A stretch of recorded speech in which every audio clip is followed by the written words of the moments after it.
What we have basically in Syria is a gaggle of outfits supported by Saudi Arabia, supported by Turkey, supported by Qatar, supported by all of them. You're listening to the Corbett Report.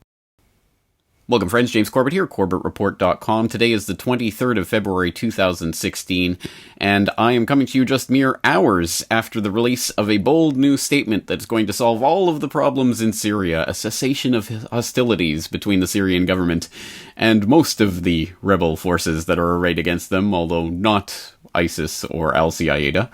So, in order to dissect this ceasefire, what it means, if it means anything at all, we're going to be joined by the one, the only, Pepe Escobar, who you will remember from our many, many previous conversations, but you will also remember, no doubt, from the, forthcoming Newsbud.com media venture, where he's going to be a senior correspondent and roving analyst, if, when, and as the Newsbud Kickstarter is successfully funded and Newsbud launches. And just taking a look at the Kickstarter as we record this conversation, I know we're over a week into the Kickstarter and less than 10% of the way to the goal, so I certainly hope if people are interested in this type of independent media analysis that they will kick in what they can, as they can, when they can, to help get this funded and on the road.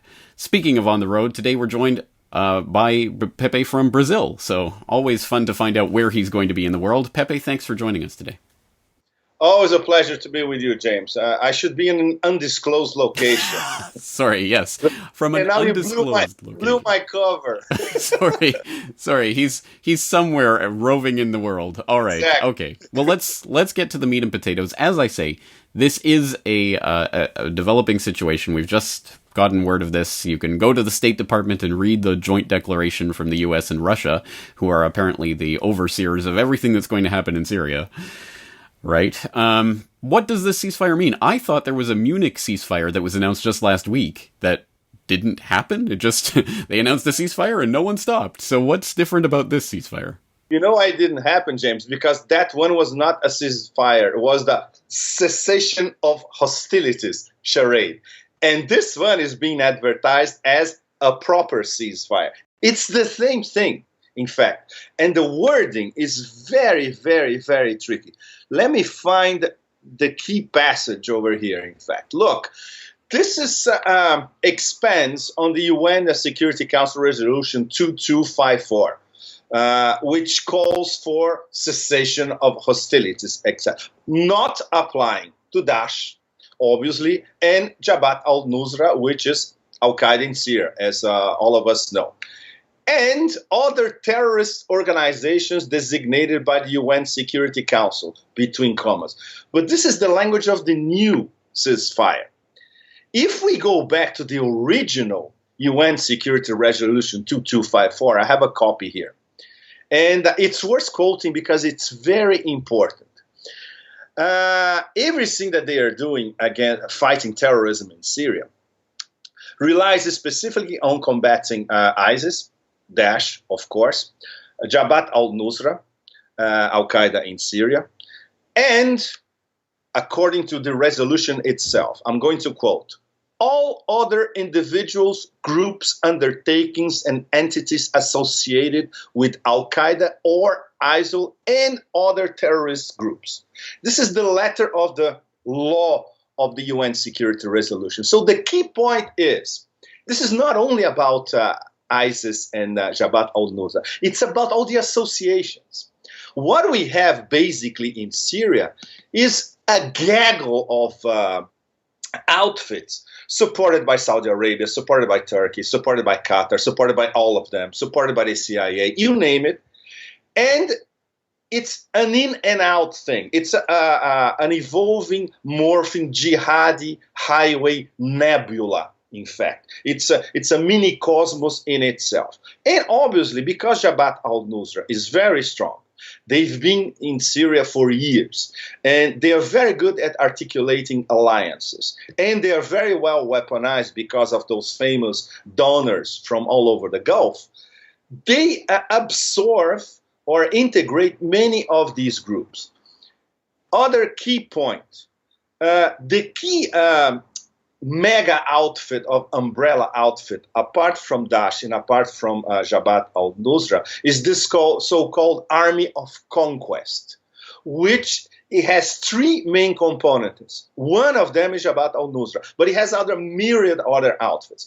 And these people are not even mentioned in the UN Security Resolution. You know why? Because of Saudi Arabian pressure. Because they're remote controlled essentially by Saudi Arabia.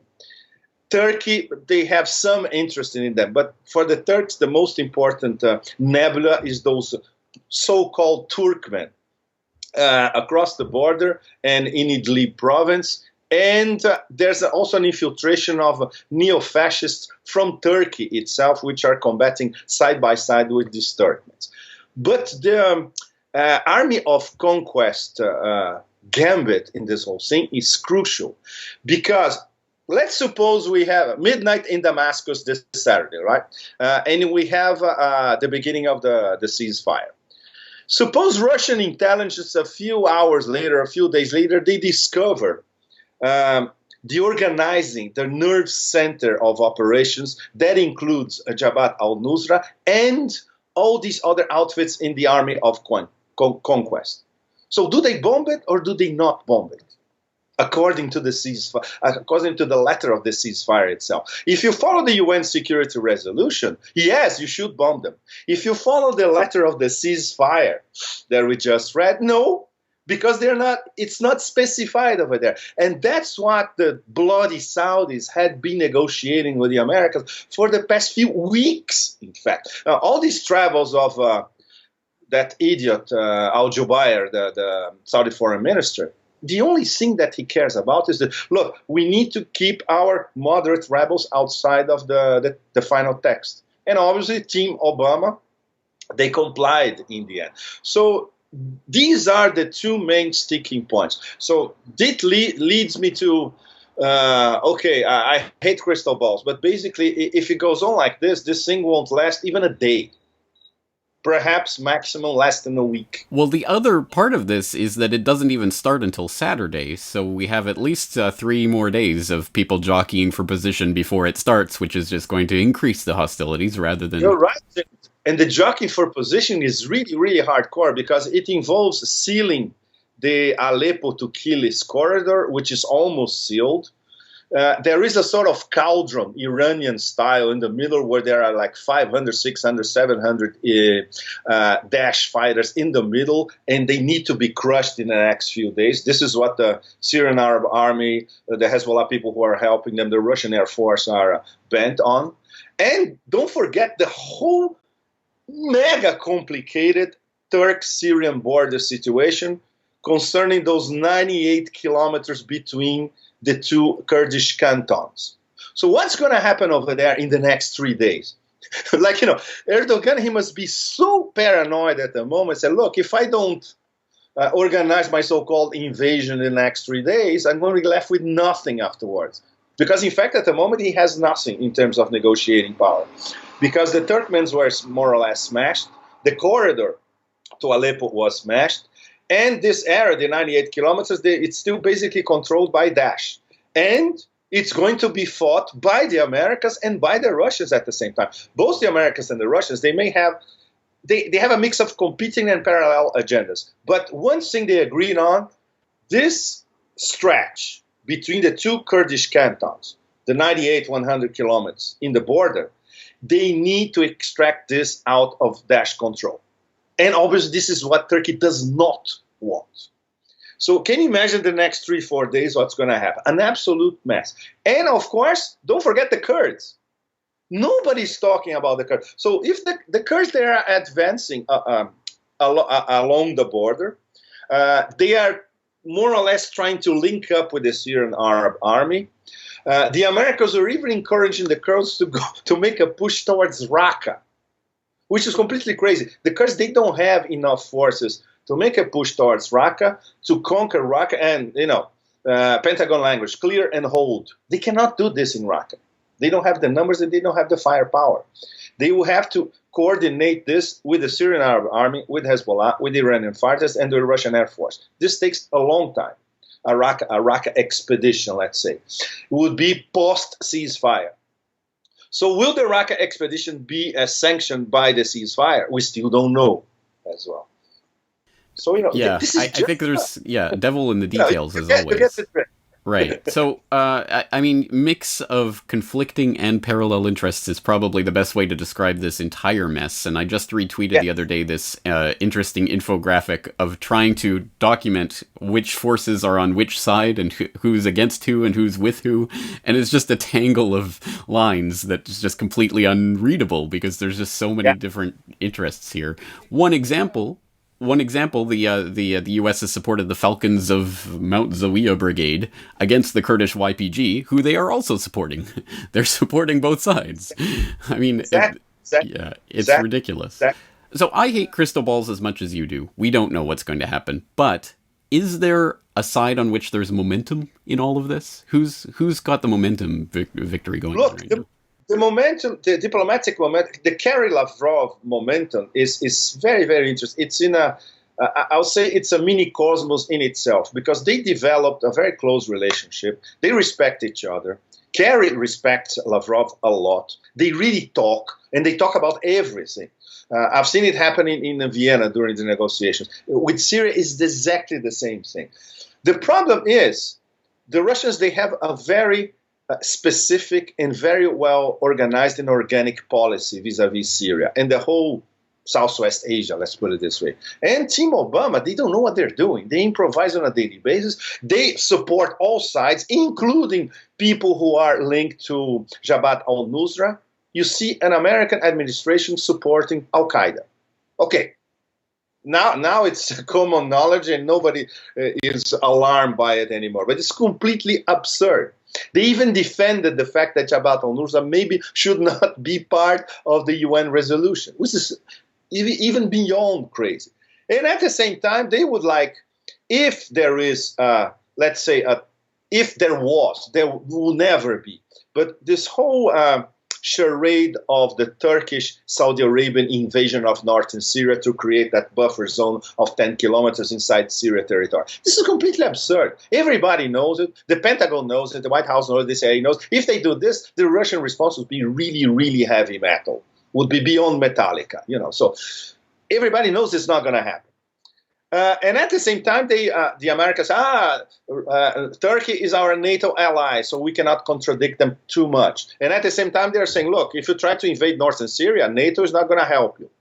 So it's an absolute mess because nothing is coherent. It evolves, like you said, on an hourly, daily basis. The game of alliances, especially among the so-called moderate rebels and, let's say, the Army of Conquest, which is this umbrella group remote controlled by Saudi Arabia, which is a collection of Islamist groups, essentially. And the alliances, evolve all the time. And the Kurds, who are very, very clever. Office in Moscow, representative office in Moscow, close relations with the Russian Air Force. They are getting closer relations with the Syrian Arab Army as well. And they have more or less the same objective, which is eradicate ISIS from all that area, not only the stretch in the border, but all the way to Raqqa as well. But this is a long-term process. And once again, we still don't know if the ceasefire is going to cover a push towards Raqqa.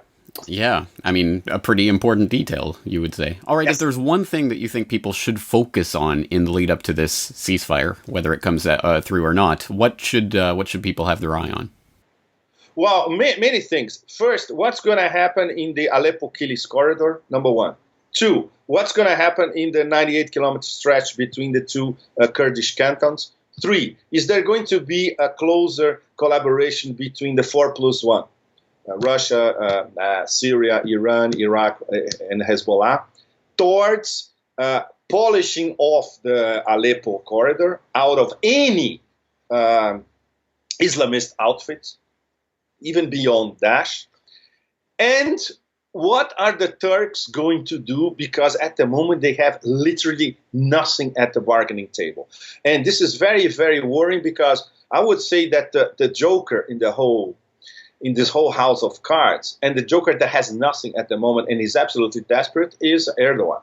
So watch Erdogan's next moves, which probably will include something absolutely out of left field and crazy. Yeah, and that's the thing. You cannot predict these types of things, especially with players like that in the deck. Well, interesting. You ask Pepe Escobar for one thing, and he gives you a whole hatful. So there you go, guys. You always get more than you bargained for when you have Pepe Escobar on. I think that'll do it for today, but let's just remind people again about NewsBud, about what your position there is going to be, and why people should contribute to it. Well, James and everybody, this is really, really important. I came from an online venture, Asia Times Online, which is now defunct, by the way. This thing that exists nowadays is a ripoff. It's not the real thing. I cannot tell the whole story yet, but I will, and I will tell it to James here as well.